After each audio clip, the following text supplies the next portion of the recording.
हमारे यहां भी भारतीय जनता पार्टी और एनडीए की सरकार है साथियों। और ये धरती तो स्वामी विवेकानंद की धरती है साथियों, रविंद्रनाथ टैगोर जी की धरती है, और जिसने आजादी के पहले इस देश को लड़ना सिखाया सुभाष चंद्र बोस की धरती है साथियों।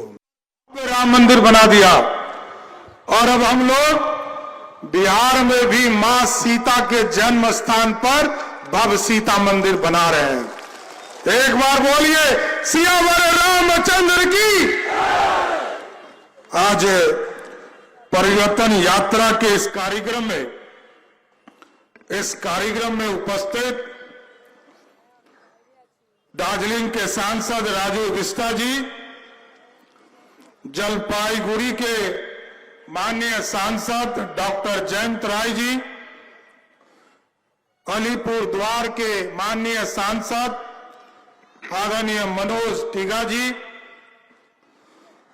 पूना बेंगरा जी जो माननीय विधायक हैं, हमारे साथी और भारत सरकार के पूर्व मंत्री निशित जी, कौशिक राय जी, शंकर घोष जी, श्यामल चंद्र राय जी और हमारे साथी जिनके नेतृत्व में जिला के अध्यक्ष, मैं विशेष तौर पर उनका अभिवादन करता हूं कि जिला अध्यक्ष जी के नेतृत्व में इतना परिवर्तन यात्रा चलाने का काम किया जा रहा है। हमारे यहां से आए पूर्व विधायक आदरणीय अशोक सिंह जी और इस माल बाजार पूरे विधानसभा से आए हुए साथियों और इस मंच पर उपस्थित तमाम पार्टी के पदाधिकारीगण, इस मंच के सामने उपस्थित तमाम भाइयों बुजुर्गों, नौजवान साथियों, छोटे छोटे बच्चों, माताएं बहनों, आज साथियों आपके बीच में आया हूं। जिस बिहार में गुंडागर्दी था, जिस तरह यहां टीएमसी का गुंडागर्दी है ना, और उसके पहले लाल झंडे वाले की बदमाशी होती थी, उसी तरह बिहार में भी राष्ट्रीय जनता दल का लंबे समय तक गुंडागर्दी चलता रहा साथियों। लेकिन सरदार अटल बिहारी वाजपेयी और नरेंद्र मोदी के नेतृत्व में बिहार आज सुशासन की ओर जा रहा है, बिहार एक व्यवस्थित राज्य बन रहा है। और मैं बिहार के तरफ से आज आपके बीच में आया हूं। हमारे जो डुअर्स भाई हैं, तराई के भाई हैं, गोरखा के भाई हैं, राजवंशी समाज के लोग हैं, आदिवासी समाज के लोग हैं, सबको मैं बिहार के तरफ से आपको नमस्कार करने आया हूं साथियों। और आपको बताना चाहता हूं, इस देश को सोने की चिड़िया कहा जाता था। आज से 2000 वर्ष पहले इस भारत को सोने की चिड़िया कहा जाता था और लंबे समय तक कलकत्ता हमारी राजधानी हुआ करती थी। लेकिन आप याद कीजिए, कई आतंकी आए, अंग्रेज आए और मुगल आए, जिसने भारत को लूटने का काम किया। लेकिन अब मोदी जी ने कहा है साथियों, अब डबल इंजन की सरकार बनाओ, और बंगाल में यदि डबल इंजन की सरकार बनेगी साथियों, तो मोदी जी का कहना है हम मेकिंग इंडिया का सपना बनाएंगे और इस देश में अब सोने की चिड़िया नहीं बनाएंगे, अब सोने की चिड़िया नहीं बनाएंगे, अब सोने का शेर बनाएंगे जो दुनिया में दहाड़ने का काम कर सकेगा। इसलिए मेकिंग इंडिया के तहत बंगाल को खड़ा करना है साथियों। 35 साल तक लाल झंडे ने इस बंगाल को लूटने का काम किया। 15 साल से ममता दीदी बंगाल को लूट रही है साथियों। लेकिन अब इसकी पूरी व्यवस्था को बदलने का समय आ गया। आज डबल इंजन की सरकार है, बन जाए आपके बीच में मोदी जी को आपके आशीर्वाद से जब आपने यहां से हमारे तीनों भाई को यहां से जिताकर भेजा तो तीसरी बार देश में मोदी जी की सरकार बनी और कमल छाप देश में खड़ा होने का काम किया। और इसलिए बंगाल सबसे जरूरी है, क्योंकि साथियों डॉक्टर श्यामा प्रसाद मुखर्जी ने आज से 78 वर्ष पर पहले जो इस देश में नारा दिया था, नहीं चलेगा दो विधान, नहीं चलेगा दो निशान और नहीं चलेगा दो प्रधान, वो यही धरती थी जिस धरती ने जनसंघ और भारतीय जनता पार्टी का नींव रखने का काम किया। और हम जरूर आग्रह करेंगे आप तमाम माल बाजार के तमाम साथियों से, जलपाईगुड़ी के साथियों से, बंगाल के साथियों से कि आज यदि 78 वर्षों के बाद यदि मोदी जी ने अखंड भारत का सपना साकार किया, क्योंकि बंगाल के लोगों ने 2019 में 18 सांसद भेजकर देश में प्रधानमंत्री बनाया, तब देश में उस 370 को उखाड़कर कचरे के ढेर में फेंकने का काम किया। और आप सोचिए, कुछ घुसपैठिए आते हैं और घुसपैठिए जब आते हैं साथियों तो हमारे आदिवासी भाइयों का हिस्सा खाते हैं, हमारे राजवंशी भाई का हिस्सा खाते हैं और हमारे इस इलाके के लोगों को जो डेमोग्राफी है उसको बदलने का काम कर रहे। लेकिन साथियों ये आपका बंगाल है और यहां के आदिवासी समाज के कल्याण, गोरखा समाज के कल्याण के लिए, राजवंशी समाज के कल्याण के लिए, बंगाली समाज के कल्याण के लिए और हिंदी भाषा बोलने वाले लोगों के कल्याण के लिए इस बंगाल को फिर से खड़ा होने की जरूरत है। और बंगाल तब खड़ा होगा जब आप बंगाल में भाजपा का कमल खिलाने का काम करेंगे साथियों। इसलिए साथियों आज दार्जिलिंग हिल्स को देखिए, तराई के लोगों को देखिए, डुअर्स के लोगों को देखिए, ये लोग इंतजार कर रहे हैं कि चाय बागान का उत्थान कैसे होगा। कोई सरकार नहीं सोचती है, ममता दीदी कुछ नहीं सोचती। ममता दीदी सिर्फ अपने गुंडों के बल पर भ्रष्टाचार करना चाहती है, आपके हिस्से को लुटवाना चाहती है और यहां जो आदिवासी समाज है, गोरखा समाज है, उसके कल्याणकारी योजनाओं को लगातार लूटने का काम टीएमसी की सरकार कर रही। लेकिन आप भाजपा को जिताओ, मैं आपको आश्वस्त करता हूं, मैं बगल का रहने वाला हूं और बगल में बिहार है। 1911 में तो बिहार और बंगाल एक था, बाद में हम बट गए साथियों। लेकिन मैं जरूर आश्वस्त करता हूं, बंगाल में कमल का फूल खिलाइए, चाय बागान में काम करने वाले लोगों को उचित लोगों को मजदूरी देने का काम भारतीय जनता पार्टी की सरकार करेगी। इसलिए साथियों आपने देखा जिस तरह मोदी जी ने इस पूरे देश में लेबर के लिए कोड लाने का काम किया, लेकिन श्रमिकों की कोई चिंता दीदी को नहीं। ये नहीं चाहते कि बंगाल के मजदूर आत्मनिर्भर खड़ा हो सके। आयुष्मान भारत को लागू नहीं किया।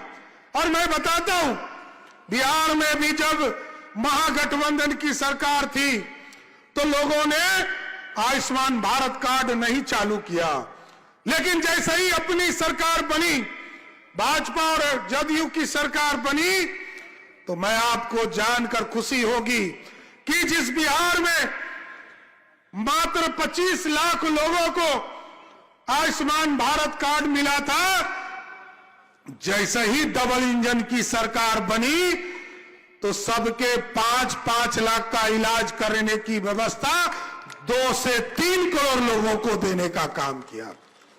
यह साथियों भारत बदलना है और भारत तब बदलेगा जब उचित प्रतिनिधित्व मिलेगा और आपके सहयोग से, क्योंकि यहां तो ममता दीदी चाहती है कि यहां का का जो जंगल है, जिस जंगल को वो काटने का काम कर रही, यहां पर जो चाय बागान है उसके जगह पर होटल बनाना चाहती है। लेकिन साथियों, याद रखना है, रोजी और रोटी ये भाजपा ही दे सकती है।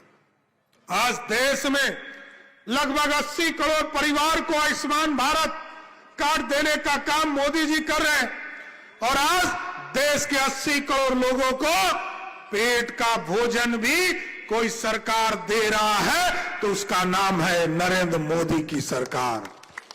और याद कीजिए, कोरोना में सबने अपना अपना गेट बंद कर दिया था, लेकिन मोदी जी अकेले थे जिसने पूरा खजाना खोला और आपकी उन्नति की चिंता किया। आप जैसे ही सरकार बनाओगे साथियों, इस जगह पर सामाजिक सुरक्षा की चिंता कोई नहीं करता, हमारी बेटियों की चिंता कोई नहीं करता। और आप याद कीजिए, कल ही इस देश में पहली बार किसी आदिवासी समाज की महिला को देश का राष्ट्रपति किसी ने बनाया, तो भारतीय जनता पार्टी और नरेंद्र मोदी की सरकार ने बनाया। लेकिन जब हमारी दीदी, राष्ट्रपति दीदी आपके बंगाल आई, ममता दीदी ने कल ही अपमान किया और आप ही के बगल में अपमान किया, तो इसका बदला लेना है कि नहीं लेना है? लेना है कि नहीं लेना है? बंगाल की अस्मिता, बंगाल के आदिवासी, बंगाल के गोरखा समाज, इसका बदला लेना है साथियों। और यह परिवर्तन यात्रा इसलिए चल रहा है कि आज बंगाल में हमारी जो बहनें हैं, इसको और सुरक्षा देने का काम कर सके। इसलिए आज आप सोचिए कि बंगाल में चाय के बागान के विकास की चिंता ममता दीदी को नहीं है। किसकी चिंता है? मदरसा एजुकेशन के लिए लगभग 6,000 करोड़ रुपया ममता दीदी देती है, लेकिन बंगाल के इस 8 जिले, उत्तर जिले में मात्र 900 करोड़ रुपया ममता दीदी देती है। मैं आपको आश्वस्त करता हूं, यहां बिष्टा जी अभी मेरे साथ आए और इन्होंने बताया कि यदि बंगाल में कमल का फूल खिले, डॉक्टर श्यामा प्रसाद मुखर्जी के सपनों को साकार करने का काम आप करेंगे, तो हम आपको स्वस्थ करते हैं, उत्तर बंगाल में जहां ममता दीदी मात्र 900 करोड़ रुपया खर्चा करती है, बंगाल में जब भाजपा की सरकार होगी तो यहां पर 50,000 करोड़ रुपया इस इलाके के विकास के लिए खर्चा किया जाएगा। इसलिए साथियों, अभी तो मैं आ रहा था तो रास्ते में एक बाघ पुल मिला। मैंने पूछा बिष्टा जी से कि ये पुल का नाम क्या है।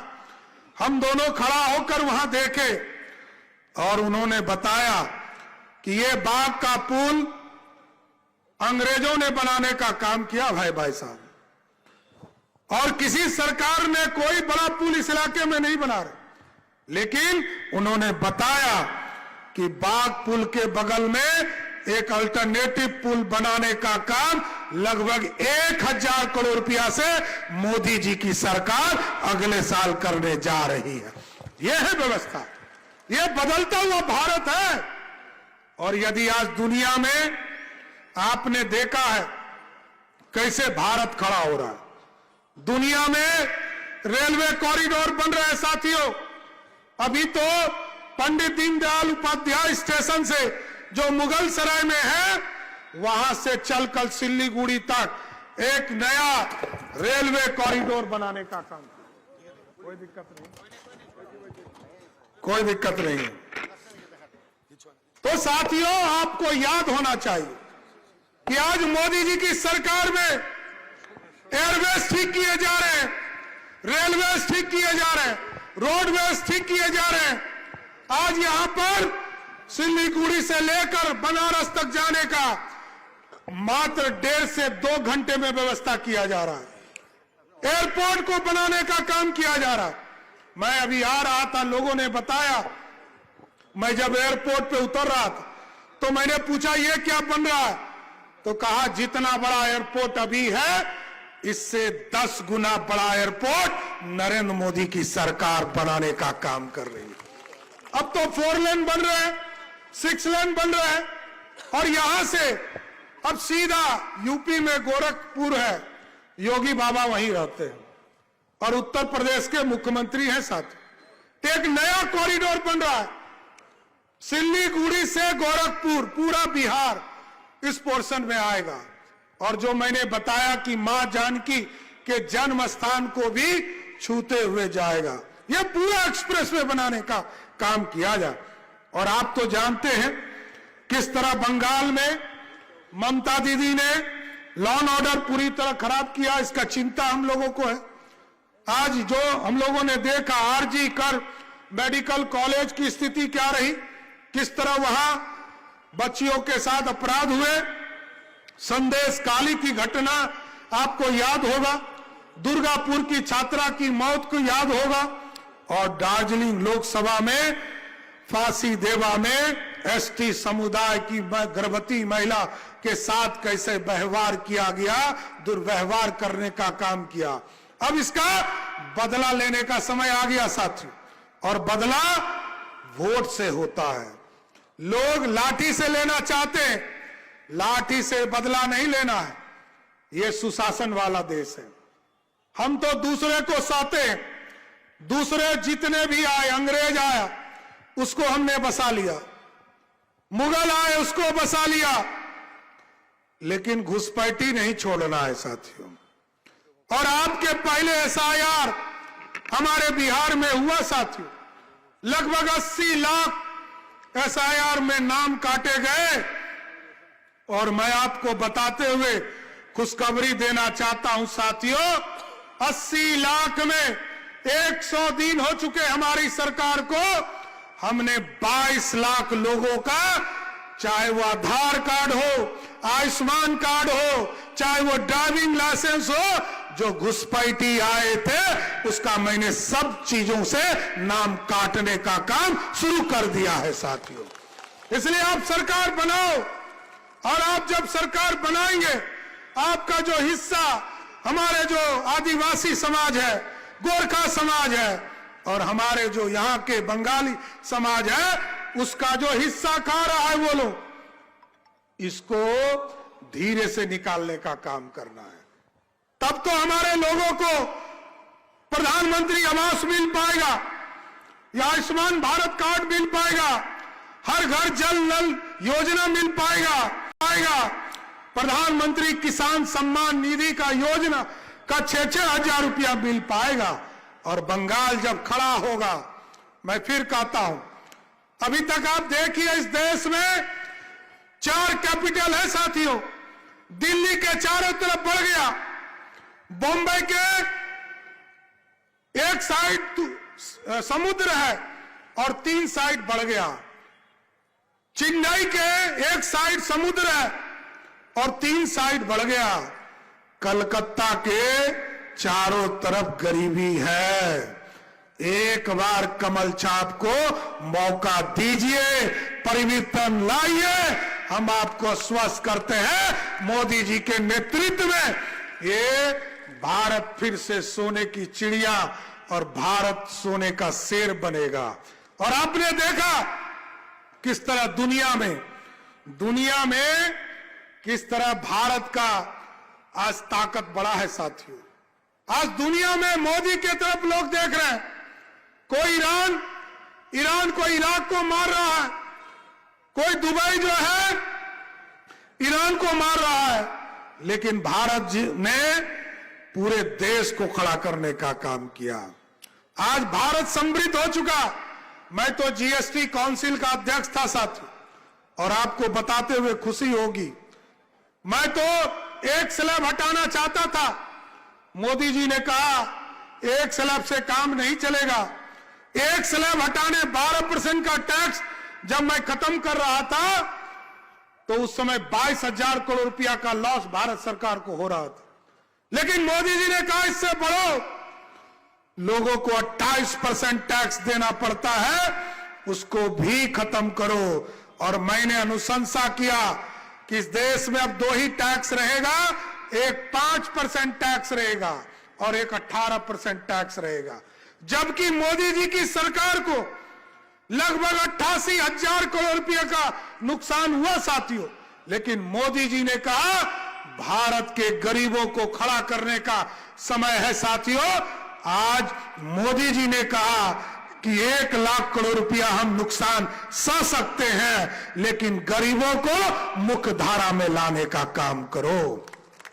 इसलिए साथियों, मैं आज इस परिवर्तन यात्रा, क्योंकि हमको पटना भी लौटना है और हमारे यहां भी भारतीय जनता पार्टी और एनडीए की सरकार है साथियों, और यह धरती तो स्वामी विवेकानंद की धरती है साथियों, रविंद्रनाथ टैगोर जी की धरती है, और जिसने आजादी के पहले इस देश को लड़ना सिखाया सुभाष चंद्र बोस की धरती है साथियों।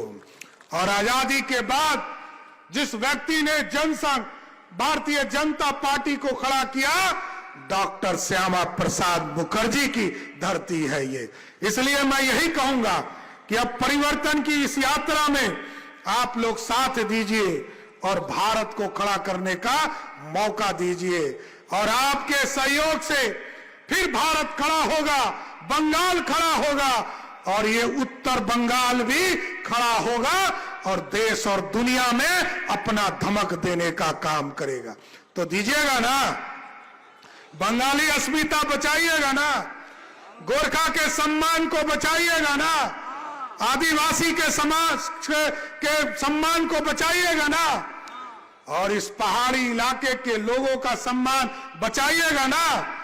इसलिए साथियों, फिर से एक बार बोलिए, भारत माता की, भारत माता